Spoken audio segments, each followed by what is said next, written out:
Ladies and gentlemen, thank you for standing by and good evening. Thank you for joining JMA's third quarter 2015 earnings conference call. At this time, all participants are in a listen-only mode. After the management's prepared remarks, there will be a question and answer session. Today's conference call is being recorded. If you have any objections, you may disconnect at this time. I would now like to turn the conference over to your host for today's conference call, Mr. Sterling Song, Director of Investor Relations. Please go ahead, Mr. Song. Thank you, operator. Good morning, everyone.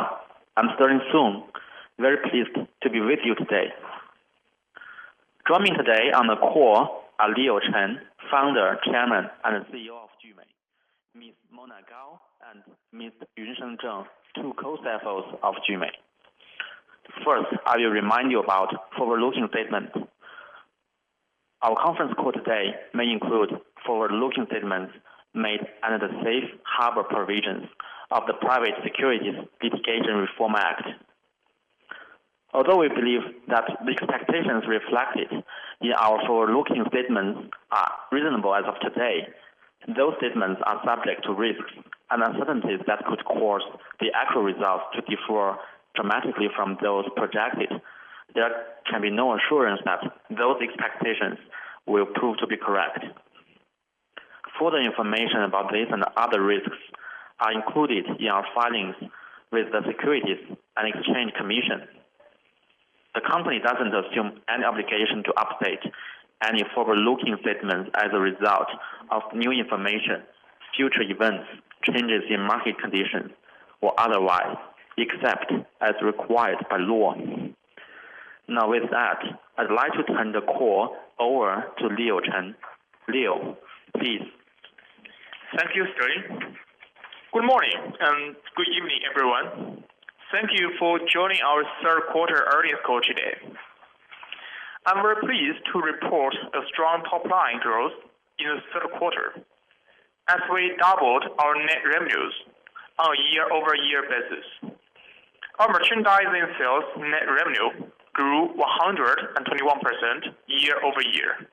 Our customer purchase frequency continued to grow significantly, increasing 45% to 2.9 orders per quarter per customer from 2.0 during the same period last year. Our performance was driven by strong continued growth in JMA Global business and rapidly shifting consumption patterns in China as consumers upgrade their product tests, preference, and expectations. During the quarter, we particularly focused our marketing efforts on mobile. We saw mobile application downloads increased 54% year-over-year. Mobile transactions as a percentage of total GMV increased to 78% compared to 57% in the third quarter of last year. Another important factor driving user interest on our platform is our ability to recruit new world-renowned brands to JMA Global. This past quarter, we added Shiseido and Cozy. This is notable because this is the first time that these brands have directly authorized a cross-border e-commerce company in China to carry their products. This also means that in addition to products customers buy on our domestic platform, going forward, new products from authorized brands will be able to be launched simultaneously in Japan and on JMA Global. We think Chinese consumers are going to love this because it will be the first time that they can be in sync with the latest trends in the home market of each brand. We also believe our continued efforts to improve customer experience will help us to establish JMA Global as a premier cross-border e-commerce platform in China. In the third quarter, we experienced margin pressure, most of which we believe are temporary. I'll let Mona discuss the financials and our guidance in a moment. But before I pass the call to her, I will point out that we are confident that we will return to profitability in the fourth quarter. Now I will hand it over to Mona. Mona, please. Thank you, Leo. In the past quarter, we made efforts to optimize Jimai Global's inventory so that SKU by SKU inventory days are optimized. As a result, we lowered prices for certain skincare SKUs such as sunscreens and select SKUs for food and wellness products. While this impacted our third quarter gross margin, we expect the impact will be temporary. Starting from the fourth quarter, our overall gross margin should be closer to our second quarter levels. Fulfillment cost as a percentage of net GMV increased sequentially in the third quarter. Part of the increase was due to the continued increase in Jimai Global. In the third quarter, Jimai Global accounted for 57% of our merchandising sales net GMV and 51% of our total net GMV, up from the previous quarters. But 1.5 to 2.0 percentage points of the cost was due to one-off events such as relocating and consolidating cross-border related warehouses and consequently inter-warehouse shipments of inventory. Now, moving on to our quarterly financial highlights. Before I go through the numbers, I would first like to point out that we changed our reporting for currency in the third quarter. Starting on July 1st, we changed our reporting currency from United States dollars to Chinese renminbi. The change was simply made to better reflect the true underlying performance of our business and to improve investors' ability to compare our financial results with other publicly traded companies in the industry. Prior to July 1st, we reported our financials in USD. In the earnings release that we issued today and in my comments that follow, the unaudited financial results for the third quarter are stated in RMB, and the numbers from earlier quarters have been restated to RMB for comparison purposes. Now, I will take you through this quarter's financials. Total net revenues increased 99.9% from last year to 1.9 billion RMB.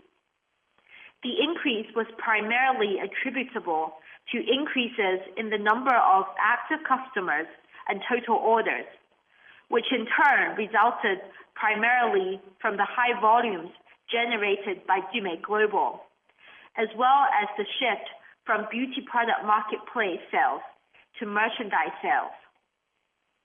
The number of active customers increased by 31% to approximately 6.8 million, from approximately 5.2 million in the same period of last year.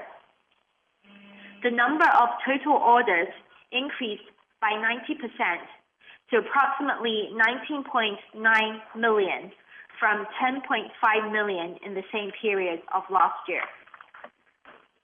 Total net GMV for the quarter increased by 35.6% year-over-year to 2.3 billion RMB, driven primarily by the increases in the number of active customers and total orders that I just mentioned. Gross profit increased 38% to 508 million RMB, and gross profit as a percentage of net revenues decreased to 26.2%. The decrease in the gross profit margin was primarily due to the shift from beauty product marketplace sales to merchandise sales. Gross profit as a percentage of net GMV increased slightly to 22.3%. Gross profit from merchandise sales as a percentage of net GMV of merchandise sales decreased to 24.1% from 29.4% in the same period of 2014. The decrease was primarily due to inventory optimization for Jumate Global. Total operating expenses increased 118% to 573 million RMB, and operating expenses as a percentage of total net GMV increased to 25.1% from 15.7% in the same period of last year. Within operating expenses, fulfillment expenses increased 185% year-over-year to 291 million RMB, and fulfillment expenses as a percentage of total net GMV was 12.8%. The increase was primarily due to the higher percentage of volume from Jumate Global and one-off costs such as relocating and consolidating cross-border related warehouses and consequently inter-warehouse shipments of inventory. Marketing expenses increased 101% to 198 million RMB, primarily due to the higher number of marketing campaigns and brand promotion activities that we launched during the quarter, and reflected our efforts to grow our customer base and increase awareness of Jumate Global. Marketing expenses as a percentage of total net GMV was 8.7%, which is up from 5.9% in the same period of last year. Technology and content expenses rose 18% year-over-year to 44 million RMB. Technology and content expenses as a percentage of total net GMV decreased slightly to 1.9% from 2.2% in the same period of 2014. G&A expenses increased 60% to 41 million RMB. The increase was mainly due to an increase in G&A staff headcount to support business expansion and growth.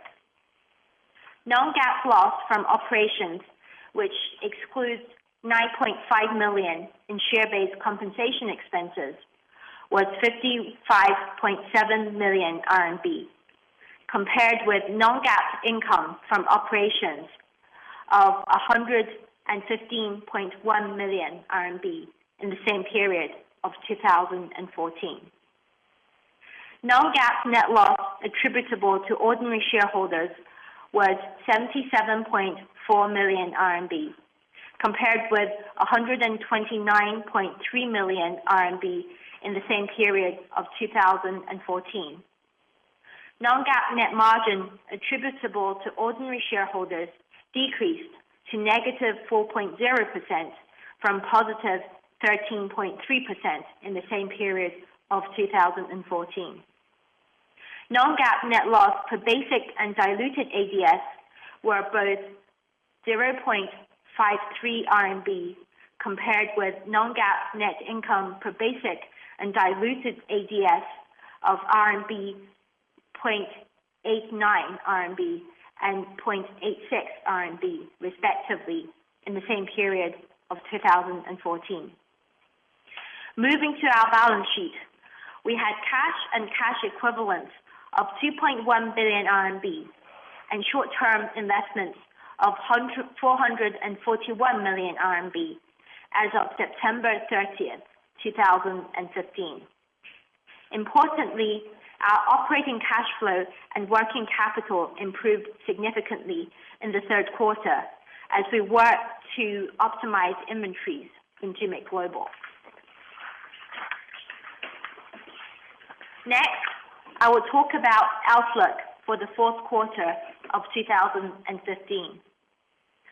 For the fourth quarter of 2015, we expect total net revenues to be between 1.83 billion RMB and 1.93 billion RMB, representing a year-over-year growth rate of approximately 80% to 90%. And lastly, we also expect to return to profitability in the fourth quarter. A number of the cost items that brought down our margins in this past quarter were one-off in nature. So we are confident that we're much better positioned now to resume our trajectory of growth in the coming quarters. This forecast reflects the company's current and preliminary view, which is subject to change. In conclusion, we strongly believe that we're on the right track in terms of building value for our shareholders for the long term. With that, I'll conclude our prepared remarks. Operator, now we would like to open the floor to questions. Thank you. We will now begin the question and answer session. If you wish to ask a question, please press star followed by the number 1 on your telephone keypad and wait for your name to be announced. If you wish to cancel your request, please press the star key followed by the number 2. Your first question comes from George Meng from Goldman Sachs. Your line is open. Please go ahead. Hey, good evening, management. Thank you very much for taking my question. I have two questions. The first one is regarding your basically the total spending per customer. So while your purchasing frequency actually went up this quarter, but on the other hand, the order size also went down.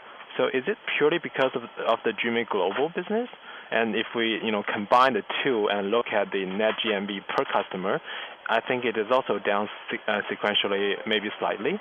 So how should we think about the trend going forward, especially the percentage of your global business in the long run? What do you think will be the reasonable level for the sustainable or basically for the long run? That's my first question. I have a follow-up. Thank you very much. Sure, thank you. In terms of the net GMV per order, it is purely because of the increase in portion of Jumei Global. Because in Jumei Global, we are offering customers free shipping regardless of how many items they purchase, whereas for the domestic business, we're offering free shipping for 2 items or above, or 299 RMB or above of order size. In terms of the net GMV per customer, it is more a result of price discounting on certain SKUs that we were trying to optimize inventory on. Going forward, before we see any significant passenger parcel tax policy change from the government, we would expect Jumei Global portion to start to stabilize as we optimize our SKUs, and therefore we would expect the downward trend of net GMV per order to also somewhat stabilize. And after the inventory optimization, we would expect the net GMV per customer to also improve somewhat in the future. Okay, thank you very much. And my second question is basically related to your balance sheet. You mentioned this inventory optimization this quarter. Can you maybe explain that in a little bit more details? For example, I saw your inventory and also advanced to suppliers accruals all went down sequentially. So it seems like you are liquidating some of your inventory faster than before. And then my question is this one-off? And for example, for the inventory turnover days, do you think the last quarter's level will be a more norm going forward, or you think this quarter's level will be a norm going forward? Thank you very much. Yeah, sure. So most of the SKUs that we carry in Jumei Global were new SKUs that we never carried before. In fact, most of them were never in China through the B2C channels before. So whereas most of our sales forecasts have been quite accurate, a small portion of the SKUs moved slower than expected. We therefore discounted some of those to accelerate the movement of those particular SKUs. But going forward, because now we have accumulated 4 quarters of Jumei Global sales data already, So our forecasting will become better. And therefore, I think the inventory turnover days of this quarter will be more normalized compared to last quarter. Okay, got it. This quarter, Q3, yeah. Okay, thank you very much. It was very helpful. Thank you.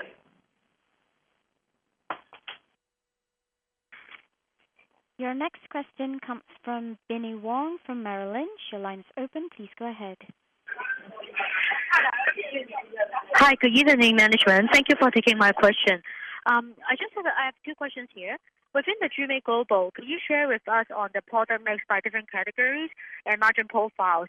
Maybe just give us any color would be very helpful to help us better understand as the Jumei Global grow, how does that impact the margin profile? And our second question is on the new customer number. Can you roughly tell us how much for the new customer and also especially on Jumei Global so that we know that what is the sense of the magnitude of the Jumei Global and the strength to our core platform? Thank you. Thank you, Binnie. So we are not giving out the exact breakdown of our Jumei Global composition, but beauty is still by far. Although our baby and maternity as well as wellness categories have really ramped up, we did give a longer term breakdown. So our longer term target during the last conference call, which we were expecting 60% of the GMV to come from. Binnie, can you mute your phone? There's a lot of noise in your background. Yeah, sorry about that. Yeah. So during the last conference call, we did give out more of a long-term breakdown. We believe would be our total breakdown, which was 60% of our business coming from beauty and wellness, 10% coming from the standardized products from baby maternity, and then 30% coming from apparel and accessories marketplace. And that would also include some long-tail baby maternity categories, which we would be carrying through the marketplace model. So that's more of a longer-term breakdown. It's not the exact breakdown we have now, but it's a guidance for where we're thinking about. In terms of the margin by category, if you look at our numbers for Q1 of 2015, our merchandising in Q1 is 100% beauty. So that's still the kind of profile we have for cross-border beauty. This quarter, as I mentioned, we've done some one-off image optimization for beauty and wellness categories. So this month, this past quarter in Q3, the beauty and wellness have been slightly impacted by this inventory optimization. The baby maternity category, the margin varies a lot by different subcategories. Our merchandising sales part of it is probably in the high single digit or low teens range, and it's very similar across the board for all players. For the and the wellness category has a very similar profile to beauty. Oh, in terms of new customer acquisition, we acquired 2.9 million new customers in the third quarter. Okay. Thank you. And one last question here is on the regulatory front.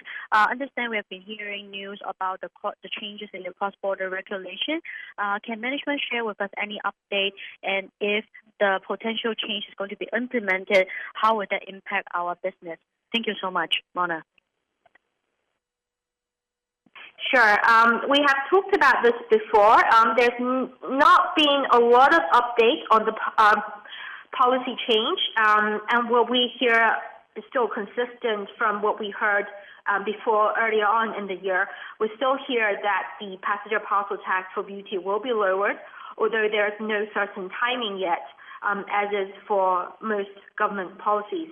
The impact of the passenger parcel tax, it's hard for us to evaluate exactly until the actual policy has been released, but we have done sensitivity tests based on all the possible scenarios. I think basically the most likely scenario is that Jumei Global will have a bigger addressable market, and it will be very positive for premium products, which we currently carry in our domestic platform but cannot carry much of in the cross-border platform. So once there is a tax change, we can definitely carry more of the premium products on Jumeirah Global and pay less passenger parcel tax on those. For the mid-end products, we're probably going to be paying more tax, but our basket size for Jumeirah Global would increase because our postage policy would change. So we could then change our postage policy to similar to our domestic platform. Anyway, net, we would expect in the longer term for it to be margin neutral, whereas it would expand our addressable market for Jumeirah Global. Okay, thank you. Thanks so much, Mona. Thank you. Your next question comes from Xiao Yan Wang from 86 Research. The line is open. Please go ahead.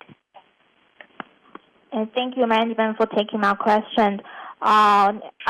It will be great if you can offer more color on your guidance. So the Q4 guidance you gave out actually didn't imply a strong sequential growth.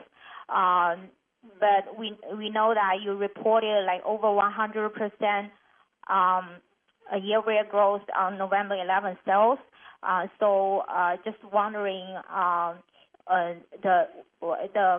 you have such a strong seasonality in Q4, but the guidance didn't actually show a strong sequential growth.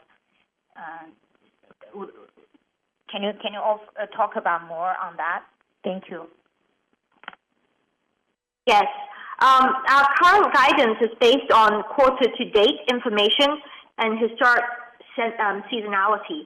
We need to leave enough room for error as our current product mix changed a lot over the past year as we launched Jumeirah Global. Our seasonality would also have changed slightly. This is the first full winter quarter that we have had after having a full category of Jumeirah Global. So this is the sort of best guidance we can give at this particular point. Okay, thank you. And I also have another small question on the balance sheet. So actually, we saw the comparable days continue to shorten by 5 days. So can you talk about the trend going forward and the impact on the cash flow? Yeah, sure. So the payable days decrease is partly due to the increase in portion of our Jumeirah Global business because we don't get as long payable days in Jumeirah Global as we do in the domestic business. And partly is also because we have basically speeded up the payable days to help our suppliers. And going forward, we expect our operating cash flow to be still to be very positive because we're still getting very good payable days from our domestic business, and our Jumeirah Global business as a portion of the total business is stabilizing. Great, thank you. Thank you.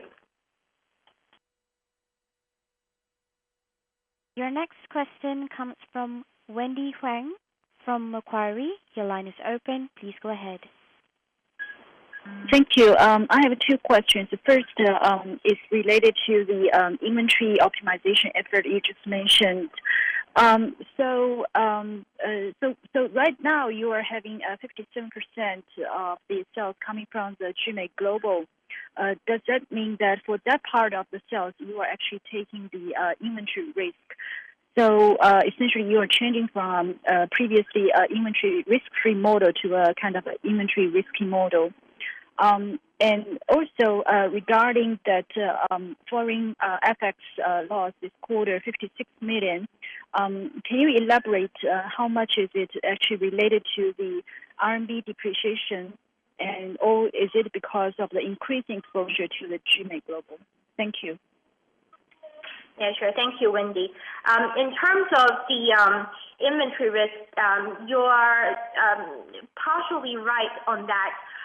With Jumeirah Global, we do take more inventory risk than we do in the Jumeirah domestic business. However, we have been taking inventory risk for the Jumei domestic business as well, for our private label and partially for our exclusive products in the past. So we have been well trained for taking inventory risk. The issue we had this time was because most of the SKUs that we launched in Jumei Global were SKUs that we never sold before. So although we did a good job in forecasting, there was still a small portion of the SKUs that were not moving as rapidly as we had expected them to. So we basically took a more proactive action to start discounting some of those SKUs earlier on to prevent them going into getting closer to expiry date, at which time we would have had to discount more. So yeah, you're right. We're taking more inventory risk on Jumei Global, but we believe we have the skill set to handle it. In terms of the foreign currency risk, I would like to remind everyone on the call that the 56.6 million RMB recognized on the others net item under other income were actually mainly non-cash, unrealized intercompany exchange loss due to the sharp depreciation of the RMB. We basically used USD proceedings from our IPO to develop our Jumei Global cross-border business, whereas we received revenue in RMB. We borrowed from one wholly owned subsidiary and received revenue in another wholly owned subsidiary. We didn't settle our USD borrowing in a timely manner because the RMB generates higher interest income. And we have no plans to settle the USD borrowing in the short term either. So there will not be any realized loss. So basically, in short, this is a pure accounting term that really doesn't impact the company at all. Thanks, Mona. Just to follow up on your answers to the inventory. So you mentioned that you are selling those inventories at discount. So how much are you selling of those products? How much is it below your procurement price? Oh, we were never selling. No, we rarely sell below procurement price. It's always at a margin, but it's just at a lower margin. And it would depend on SKU. So we basically did a detailed SKU by SKU optimization. So it would very much differ by SKU and by the sales velocity and inventory days for that particular SKU. So i.e. the net loss you are bearing on those inventory optimization is actually just the fulfillment cost, right? I'm sorry, I just missed that. Sorry, come again? So do you mean the actually the net loss you are bearing on those inventory optimization is essentially just the fulfillment cost on those orders? Well, we basically suffered an overall lower blended gross margin as a result. Okay, thank you. Thank you. Your next question comes from Alice Chai from HSBC. Your line is open. Please go ahead. Good evening, management. Thank you for taking my questions. I have two questions. The first question is also related to fulfillment cost. Since this quarter's fulfillment cost increased a lot, but Mona mentioned that is because there are one-time costs maybe related to the relocation and consolidation of the inventories. I wonder how big is this impact on fulfillment cost? And the second, I want to ask, because Mona just mentioned that you still maintain the long-term target of marketplace maybe account about 30% of your long-term GMV, but currently it seems already 2 quarters this marketplace net GMV continued decline for 2 quarters, and now it's already maybe below 20%. So I wonder what the company will do to accelerate the marketplace growth and to return back to the maybe 30% or over 20%. Thank you. Thank you. For the fulfillment cost, as I mentioned during the prepared remarks, about 1.5 to 2.0 percentage points of the fulfillment cost increase. I'm talking about fulfillment as percentage of net GMV. We saw a 2.9 percentage point increase. Of that, 1.5 to 2% is one-off. So we should see that one-off cost going away in Q4. In terms of marketplace, towards the end of the third quarter, we have started putting in more management resource and management attention into the apparel and accessories marketplace. So we would expect to see some slight improvement in the fourth quarter for the portion of marketplace. Thank you. Thank you. Your next question comes from Henry Gao from Summit Research. Your line is open. Please go ahead. Hey, thanks for taking my question. So question regarding the baby maternity category. So could you just provide some cognitive answer in terms of what is the margin drag really from this category? And also we notice the commentation in this category is heating up. So how do you guys really differentiate from you and your competitors in terms of this category and continue to grow in the future? Thank you. Sure. So basically for baby and maternity, there are many subcategories to baby and maternity. So basically the standardized products have lower gross margin, whereas some of the longer tail products such as toys and apparel have higher margin, which we serve through marketplace. We basically, baby maternity is a very good addition to our category because over 70% of our female customers are already mothers and they are already buying baby and maternity online. So by offering these products to them, we basically increase our purchasing frequency and our lifetime value of these customers. And our customers, because they have certain characteristics such as being very fashionable and they tend to have younger babies, that means our product offering can be very much tailored to them. So really our product differentiation is very much down to the demographics differentiation of our platform. Thank you.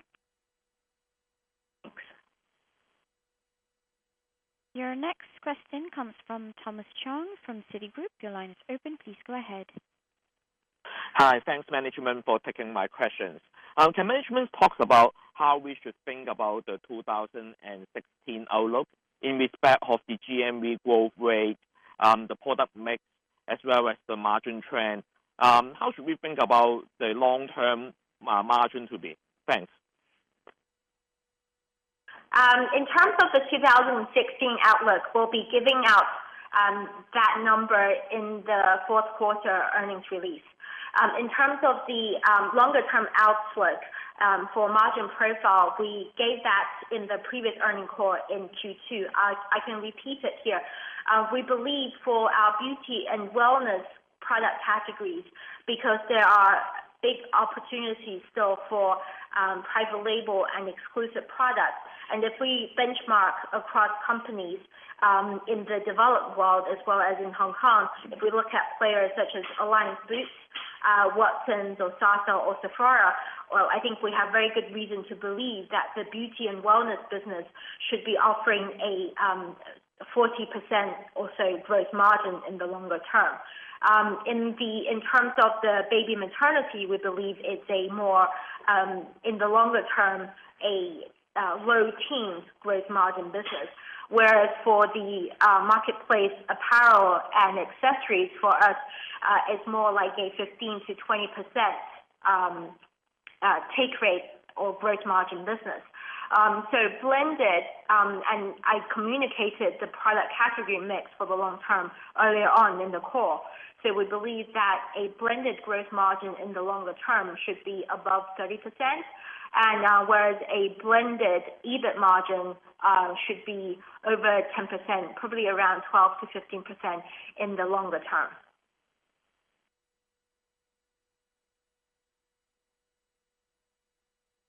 Thanks, Mona. Thank you. Your next question comes from Evan Zhao from Credit Suisse. Your line is open. Please go ahead. Hi, good evening, Mona, Leo. Thanks for taking my questions. Question regarding the overall traffic growth and the user profile. I think we've been, relatively speaking, spending more sales and marketing in recent quarters compared to previous quarters. So have we seen like an uptick trend in our overall traffic growth? And also, how do we think about the overall the traffic growth in the coming quarters? And what's our ballpark plan on the sales and marketing spend?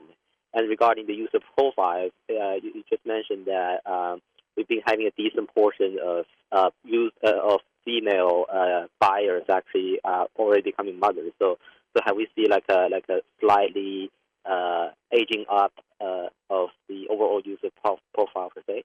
That'd be very helpful. Thank you. Yeah, thank you, Evan. Yes, we have seen an increase of traffic on our platform, and some of the numbers we can use to demonstrate that is that as Leo mentioned in his speech, that we saw mobile application downloads increase by 54% year over year in the third quarter. In terms of customer profile, we continue to recruit younger females as well as holding on to our older customers. The last time I looked at our customer demographics, probably our average age for females moved up by 1 year over the past few years. So although some of our older customers have basically become a few years older, we still continue to recruit a lot of young customers because basically the cross-border products really fit the taste of younger and fashionable females. All right, got it. Thanks for calling, Mona. Thank you. Your next question comes from George Meng from Goldman Sachs. Your line is open. Please go ahead. Thank you very much for taking my follow-up question. I have two questions. The first one is regarding your view on basically the consolidation in the industry, and do you view, or are you actually open to any potential M&A opportunities? That's the first question, and the second one is a small housekeeping question. We cannot comment on this particular question. Okay, but are you open? Nothing. Or there's nothing. Sorry. Yeah, I mean, just your attitude. Not, I'm not talking about anything that's already happening or you're planning to do, but just your view on. Are you, open to any kind of cooperation on the M&A side, or you are more inclined to do it independently, or you are not considering any options in terms of M&A?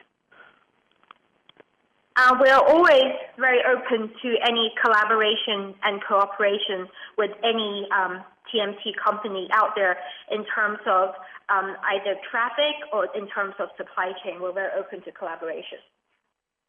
Okay, got it. And I have a very small follow-up question on the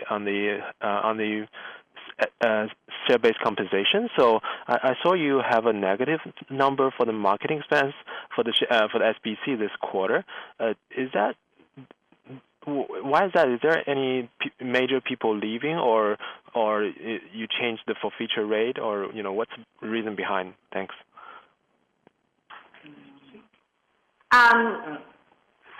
Vincent, do you want to take this one?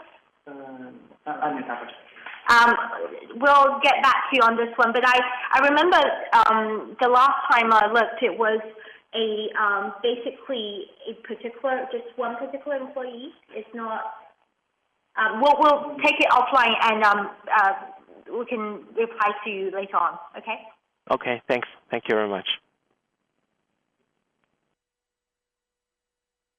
Your next question comes from Binnie Wong from Merrill Lynch.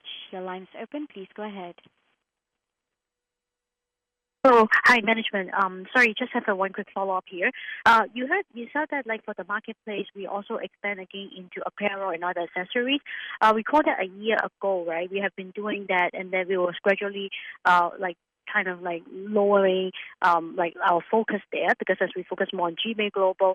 So I just wonder what is management thinking behind what are the strategies and why are we doing it again?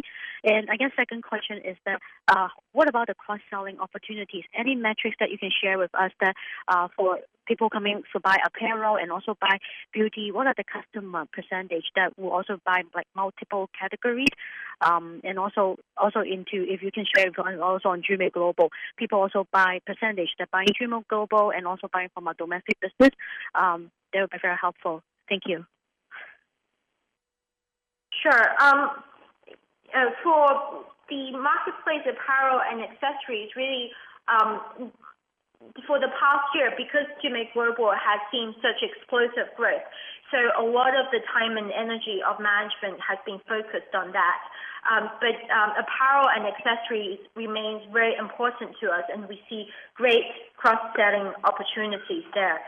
So we have, as Gmail Global have sort of gotten to a stage where we have finished category expansion, we have basically brought back some management time to refocus also on apparel and accessories.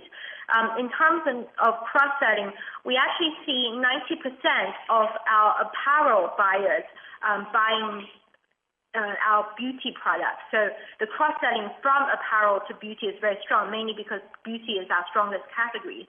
We see the overlap in customer base is about 50%, so there's a good overlap there, but we don't have enough of our beauty buyers buying apparel and accessories. In terms of cross-border and domestic products, we see most of our repeat customers are buying cross-border products, so there's huge overlap there. Okay, got it. Thank you.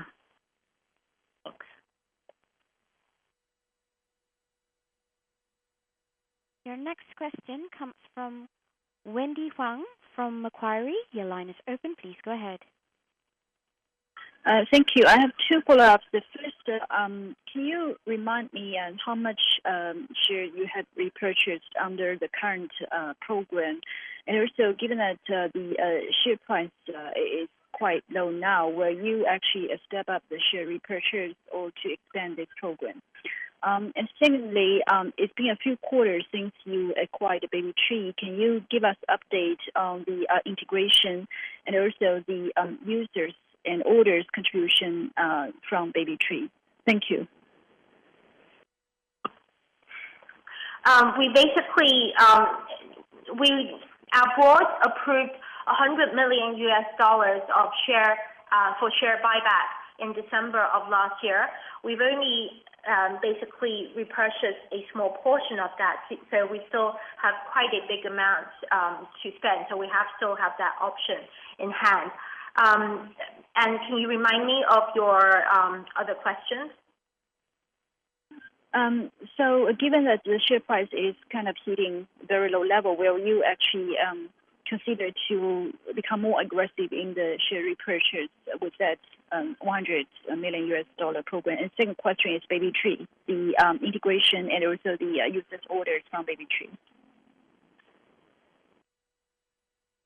Yeah, so we definitely will consider, and we will consult the board as well in terms of the share repurchasing program. In terms of the Baby Tree integration, we have started. We're in process for baby and maternity integration. For the beauty and wellness integration, we are just about to start in the next month or so. Thank you.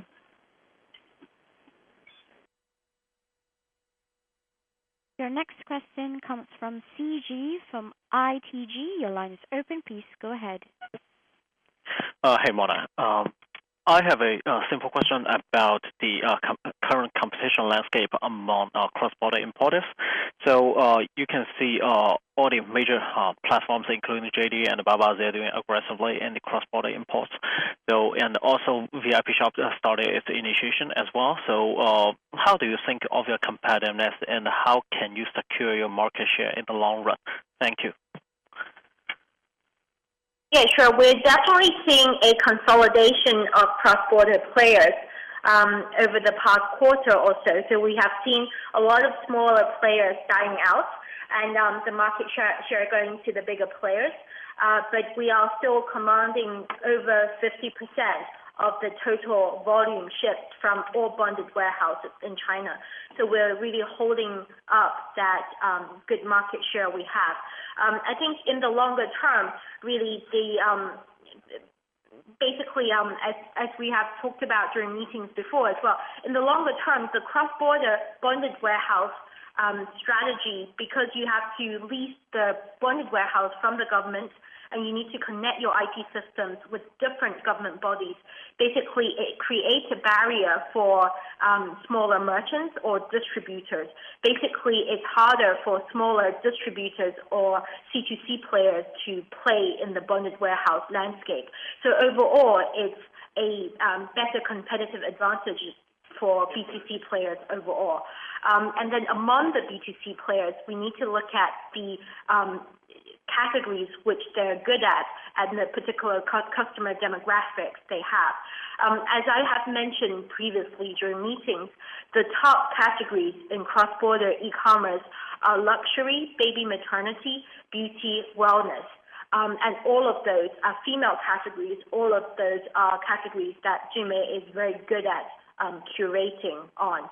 And we also see a trend that Tier 1, 2 city customers and more fashionable customers tend to be more receptive to cross-border products. And therefore, both in terms of category sales format as well as customer demographics, we believe we can maintain the edge in cross-border e-commerce. Thank you. Thank you. There are no further questions at this time. Mr. Song, please continue.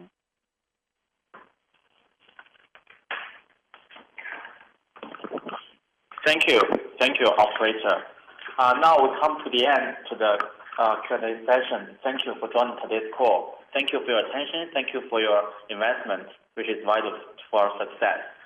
If anyone has any follow-up questions, please don't hesitate to contact us directly. Wish you good health, safety, and happiness. Thank you.